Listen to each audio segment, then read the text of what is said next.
Welcome to the deep dive. Great to be here. We're taking your sources, digging in, and pulling out what matters most, specifically for you folks in Deer Park, LaPorte, and Pasadena, Texas. Yeah, and today we're tackling something pretty fundamental, the whole dynamic of cities and communities. Exactly. We're drawing on a discussion from the Dole Institute of Politics.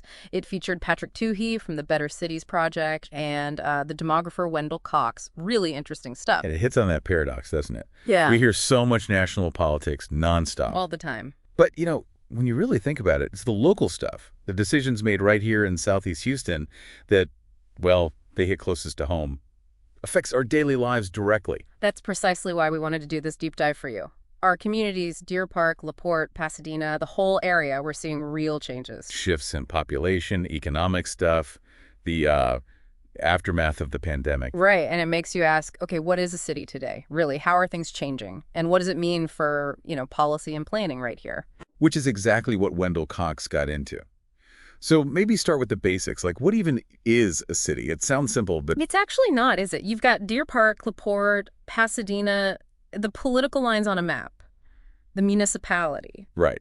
But then there's the economic reality.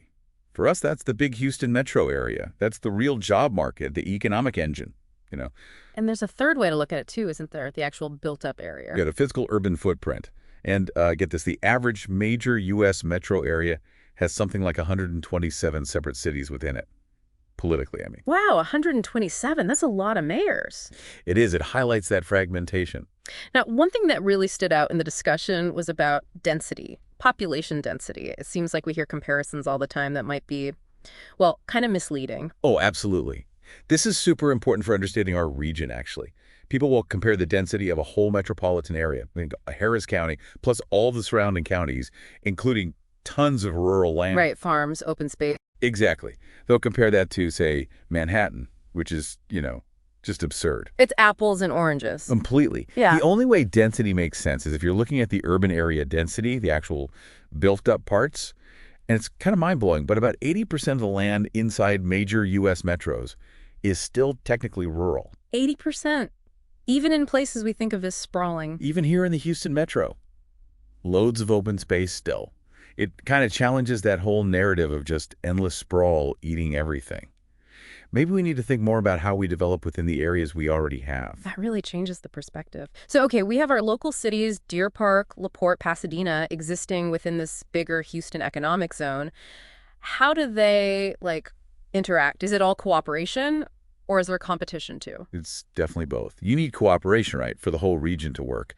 Regional planning tries to help with that. That makes sense. But yeah, absolutely. These cities are also competing for businesses, for tax dollars. Trying to attract investment. Exactly. And here's something interesting for, local leaders to maybe chew on. Offering tax breaks, those kinds of incentives, might look like a win for one specific city if they land a company. Right, they get the ribbon cutting. But looking at the whole Houston metro, those subsidies often don't really create new jobs overall. It's more like shuffling jobs from one spot to another within the region. Huh. So it helps one town, maybe, but not necessarily the bigger picture. Often, yeah. Something to keep in mind. Definitely. Okay, let's shift gears a bit. Where are people actually living? The discussion talked about suburbanization. That's been the story for a long time in the U.S., hasn't it? Since World War II, really. Oh, massively. Huge shift out of central cities into the suburbs. And the numbers are pretty stark. Something like 85% of people in major U.S. metros live in suburban areas now. 85%. Yeah. Wow. It's different from maybe some old European city models where the wealthy stayed in the core. But interestingly, even that's changing. Suburbanization is global now. You see it around London, Paris. So it's not just an American thing anymore. Not really, no. It's a broader trend. And what about more recently? Within the U.S., are we seeing specific migration patterns, people moving between states? Yes, definitely. Yeah. There's a clear trend, people moving out of high-cost states like California and New York. And moving towards Places like Texas, Tennessee. Right. States often seen as having a lower cost of living, maybe different tax structures, that kind of thing. We certainly see that influx here. Right. And it's not just like the super rich leaving California, despite what some might say. California actually had a net loss of population recently. More people leaving than arriving overall. So state-level policies on things like cost of living really do trickle down and affect where people end up, even impacting us locally here. Absolutely. It has real consequences for communities. The last few years obviously have been unusual. How did the pandemic potentially shake things up for cities and communities? Well, it seems to have accelerated some trends that were already bubbling up. Remote work is the big one, obviously. Huge shift. And that could definitely push more people out from dense city centers. If you can work from anywhere, maybe you want more space, right?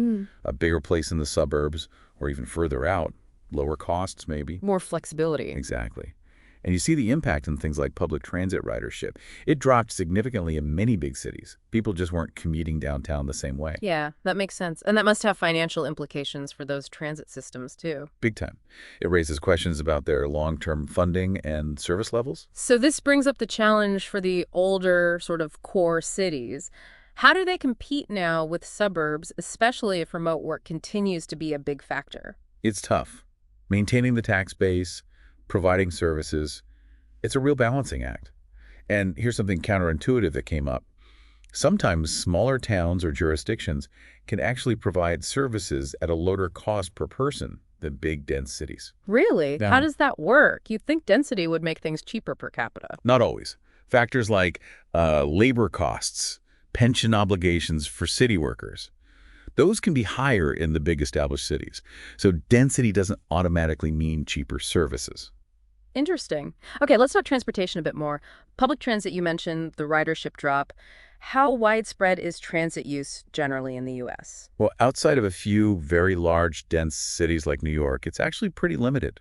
Nationally, only about 5% of work trips happen on public transit. Only 5%. Yeah, it's heavily concentrated in just a few places. So for most of the country, including our area outside maybe downtown Houston, it's a smaller piece of the puzzle. And again, remote work throws another question mark over its future role. And what about policies that directly shape our communities? Land use rules. Super critical. Things like urban containment policies, basically drawing a line on the map and saying no development beyond this point. Like a green belt. Sorta, yeah. Yeah. But those policies can really restrict the supply of land for building, which naturally... Just drives up housing costs. Exactly. California is the classic example. Housing affordability is just fundamental. It shapes where people can afford to live, whether businesses can attract workers. It affects a whole region's competitiveness. If it's too expensive, people will look elsewhere, like Texas. Right. Which brings us back to that migration pattern. Now, there's always the argument about sprawl, right? That building outwards is inefficient, costs too much for roads, sewers. What was Cox's take on that? His point was more focused on, well, where are people actually choosing to live? Despite the critiques of sprawl, the data shows overwhelming growth is still happening in the suburbs. Still the preferred option for many. Seems that way. Over 90% of population growth in the top 50 metros over the last decade was suburban growth. So people are still voting with their feet, suggesting that lifestyle remains very desirable for a lot of families. Okay, looking ahead maybe a bit further. Self-driving cars, science fiction still, maybe? Or could they actually change things? Yeah. Feels a bit sci-fi. But it's worth thinking about. There's speculation, of course. One potential positive could be access. Maybe autonomous vehicles could help lower-income folks get to jobs in suburban areas more easily, areas maybe not well-served by transit. Improve mobility for some. Potentially. Yeah. But, you know, there's still a lot of skepticism about whether we'll really see widespread fleets of autonomous ride-sharing replacing personal cars anytime soon. Lots of hurdles still. Fair enough.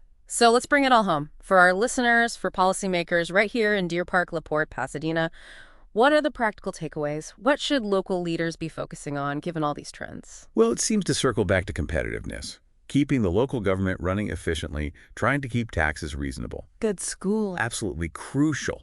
Improving education. And just being realistic about transportation and land use, understanding how things are changing, and probably not pinning hopes on giant subsidies for things like sports stadiums is the main way to grow the local economy. Focus on the fundamentals. Seems to be the message. And it's interesting to hear this isn't just a U.S. phenomenon. These kinds of shifts are happening elsewhere, too. Yeah, definitely. Suburbanization, the focus on housing affordability, debates about density. You see similar conversations and trends in many other developed countries. It suggests these are pretty deep-seated shifts in how modern societies organize themselves. It really underscores how complex all this is, doesn't it? City and community dynamics, they're constantly evolving, especially now. And for everyone listening, Deer Park, LaPorte, and Pasadena, you're living these trends.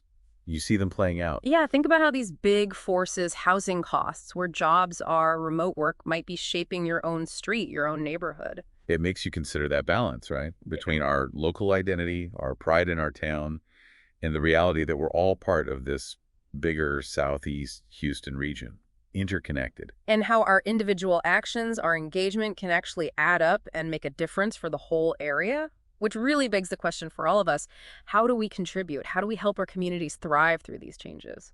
Exactly. And that's the whole point of this show, isn't it? Trying to empower you, the residents right here, with information you can actually use to make a positive local impact. And if you do find value in these deep dives, if this helps you think about our local communities, please consider supporting the show. You can visit thinkandactlocally.com/donate. We've got the link right there in the show notes. So maybe a final thought to leave people with. Considering everything we've talked about today, the shifts, the trends, remote work, all of it, what's the one key area where you think local action, right here in your part of Southeast Houston, could make the biggest difference for the future? Something to chew on.